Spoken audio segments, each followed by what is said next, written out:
Hello friends, welcome to the new episode of my channel I Prince. তো বহু তেলেগু ইন্ডিয়ার যারা রয়েছে বা যারা সাউথ ইন্ডিয়ার রয়েছে তারা প্যান ইন্ডিয়া লেভেলে কী লেভেলের খেলেছে এটা আমরা সবাই জানি। রীতিমতো বলিউডে এসে বলিউডের কালঘাম ছুটিয়ে দিয়েছে, এই নিয়ে কোনো সন্দেহ নেই।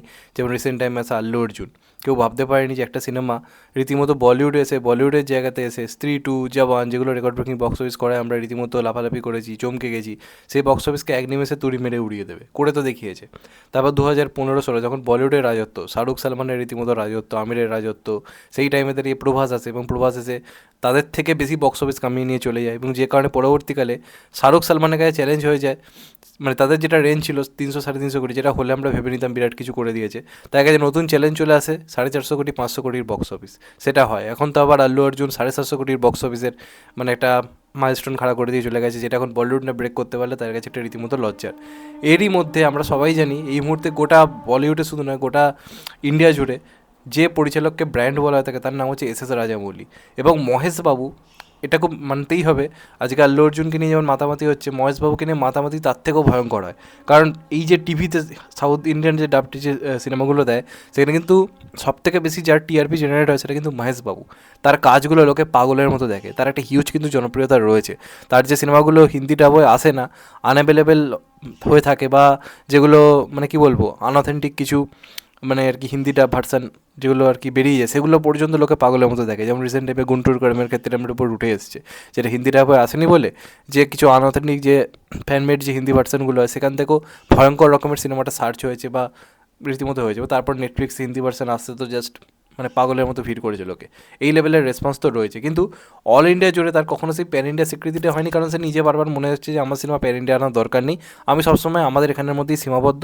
এবং তুমি ভেবে দেখো, যে সিনেমাগুলো অত্যন্ত ক্রিঞ্জ 2024 সালের দিক দিয়ে বিচার করতে গেলে, যেগুলো হয়তো 2013-14 মতো করে বানানো, শুধুমাত্র ফ্যান সার্ভিসিং করার জন্য যে সিনেমাগুলো মহেশবাবু বানিয়েছে, সেগুলো পর্যন্ত কিন্তু শুধু তার নামে একটা ভালো রকম বক্স অফিস এনেছে। যেখানে ধরো তেলেগু ইন্ডাস্ট্রিতে নর্মাল টাইমে দেখা যাচ্ছে কারো সিনেমা চলছে না, সেখানে কিন্তু মহেশবাবুর সিনেমা ভালো রকম ওপেনিং নিচ্ছে, 100-150 কোটি বক্স অফিস আনছে। একটা মানে মানে কী বলবো, পুরোপুরি একটা নেগেটিভ রিভিউ নিও। এই ধরনের স্টারডাম কিন্তু রয়েছে, কিন্তু নিউট্রাল অডিয়েন্সটা হলে যাচ্ছিল না, যে কারণে ওর সেই আগের মতো রেকর্ড ব্রেকিং বক্স অফিসটা আসছিল না। তো এরই টাইমে এমন একজনকে পেয়েছে মহেশবাবু, যে এবার ওকে থামানো কিন্তু জাস্ট ইম্পসিবল। এবং গোটা ইন্ডিয়া জুড়ে যদি আমি খুব না ভুল বলে থাকি, ও কিন্তু গোটা ভারতের আবার কিন্তু সবথেকে বড় স্টার হয়ে উঠতে পারে। এমনিতে মহেশবাবুর অভিনয় নিয়ে একটু সমালোচনা হয় যে ও সব ধরনের এক্সপ্রেশন দিতে পারে না, বা সব ধরনের অভিনয়ের দ্বারা হবে না, এই ধরনের কথাবার্তা, এবং আমি সেটাকে পুরোপুরি অস্বীকার করছি না। কিন্তু সেগুলো সত্ত্বেও ওর যে স্টারডাম, ওর যে ম্যাডনেসটা ক্রিয়েট করে, সেটা কিন্তু সত্যি কথা মানতে হবে। এবং এস এস রাজামৌলি এমন একটা পরিচালক যে যাকে দিয়ে সব কিছু করাতে পারে। আজ পর্যন্ত প্রভাসকে সবথেকে ভালো প্রেজেন্ট তো রাজামৌলি করেছে, তারপর এনটিআর, তারপর একে রামচরণকে ট্রিপল আরে কীভাবে প্রেজেন্ট করেছে। তো সবটাই নির্ভর করে এস এস রাজামৌলির ওপর। প্রত্যেকটা অভিনেতার কাছে স্বপ্ন যে সে এস এস রাজামৌলির সঙ্গে কাজ করবে, কারণ করা মানে গোটা ভারতে নয়, গোটা বিশ্বে তার পরিচিতি ছড়িয়ে যাবে, এমন একজন পরিচালক। এবং এক একটা সিনেমার পেছনে কী লেভেলের ডেডিকেশান দেয়, সেটা তোমরা ট্রিপল আরের যে ডকুমেন্টারিটা এসছে, কীভাবে বিহাইন্ড দ্য শটগুলো নেওয়া হয়েছে, দেখলেই বুঝতে পারবে যে রাজামৌলি কতটা ক্রেজি একটা সিনেমা বানানোর জন্য। এবং এই যে সিনেমাটা নিয়ে বেশ কয়েকটা আপডেট এসেছে। প্রথম কথা, আজ থেকে সিনেমাটা কিন্তু শুভ মুহূর্ত স্টার্ট হলো, তবে কোনো প্রেস কনফারেন্স বা সেটার আলাদা করে কোনো ছবি বা অ্যানাউন্সমেন্ট কিছু করা হচ্ছে না, কারণ পুরোপুরি মহেশবাবুর লুকটাকে তারা মানে একদম লুকিয়ে রাখছে। এটুকু শোনা যাচ্ছে বড় লম্বা চুল, লম্বা দাড়ি, এরম ধরনের লুকই রাখতে চলেছে। তো ওই লুকটা তারা কোনোভাবে রিভিল করছে না। খুব সম্ভবত আমরা এপ্রিলের আগে এটার কোনো রকম কোনো কিন্তু অফিসিয়াল পোস্টার বা কিছু হয়তো পাবো না। আজ থেকে এটা শুভ মুহূর্ত স্টার্ট হলো, এবং সেখান থেকে হয়তো কোনো ছবি লিক হলে আলাদা ব্যাপার, কিন্তু তারা কোনো রকম কোনো প্রেস কনফারেন্স কিন্তু করছে না, এবং কোনো অ্যানাউন্সমেন্টও তারা আজকে করবে না। তারা হালকা করে জানিয়ে দিয়েছে যে হ্যাঁ আজ থেকে শুরু হলো, এবং পুরো দমে শুটিং কিন্তু শুরু হচ্ছে সম্ভবত মার্চ এপ্রিল এরম টাইম করে।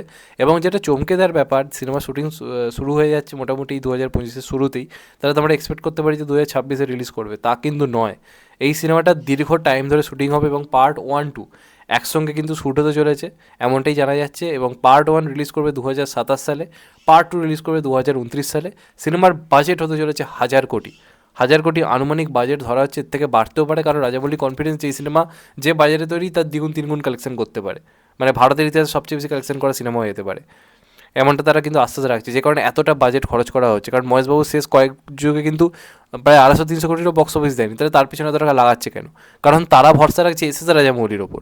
এস এস রাজামৌলি এমন একজন পরিচালক যে নর্মাল কাউকে নিয়েও কিন্তু ওই লেভেলের বক্স অফিস এনে দিতে পারে, কারণ ওর নামে সিনেমাই রয়, ওর নাম শুনে লোকে চলে যায়, চলো রাজামৌলির কাছে যাবো। তো যে কারণে এত টাকা খরচ করা হচ্ছে, এবং 2025-এ শুটিং হয়েছে, 2027-এর আগে কিন্তু সিনেমা রিলিজ করবে না, এবং 2029-এ সেকেন্ড পার্ট আসবে, এবং এটা একটা বিরাট বড় জঙ্গল অ্যাডভেঞ্চার মুভি হতে চলেছে। কাইন্ড অফ বলিউডের বলা যেতে পারে, বা বলিউড বলবো না, ইন্ডিয়ান সিনেমার বলা যেতে পারে। কোথাও গিয়ে এটা একটা Indiana Jones kind of movie কিন্তু হতে চলেছে, এবং সব থেকে বিগ বাজেট কাজ মানে আজ পর্যন্ত ইন্ডিয়ান ফিল্ম ইন্ডাস্ট্রি। এবং এটাতে নায়িকা হিসেবে থাকবে প্রিয়াঙ্কা চোপড়া, এমনটাই কিন্তু জানা যাচ্ছে।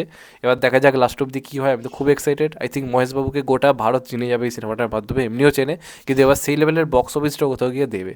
এটা মহেশবাবুর কেরিয়ারে একটা বিরাট বড় আশীর্বাদ আমি বলবো, কারণ এত বড় প্রজেক্ট আমার মনে হয় না মহেশবাবু কোনো পেয়েছে বলে। সেই ছোটোখাটো সিনেমাগুলোকে কী লেভেলে হিট করিয়েছে আমরা দেখেছি, সেখানে এরকম একটা ব্র্যান্ডের সঙ্গে কাজ করা, এর থেকে বড় সুযোগ আর কিছু হতে পারে না। এবং প্রিয়াঙ্কা চোপড়াও অনেকদিন পরে ইন্ডিয়ান ফিল্মে কাজ করতে চলেছে, তো দেখা যাক শেষ পর্যন্ত কেমন। আমি তো খুব এক্সাইটেড নিয়ে। তোমরা কত এক্সাইটেড অবশ্যই কিন্তু কমেন্ট করে জানিও। চ্যানেলটা নতুন হলে চ্যানেলটা সাবস্ক্রাইব করে দিও and get the bell icon. ভালো থেকো সবাই, টেক কেয়ার, নমস্কার। আবার দেখা হবে, এখন তো বাই। সবাই ভালো থেকো, সুস্থ থেকো, নমস্কার, টেক কেয়ার, আবার দেখা হবে। ভালো থেকো সবাই।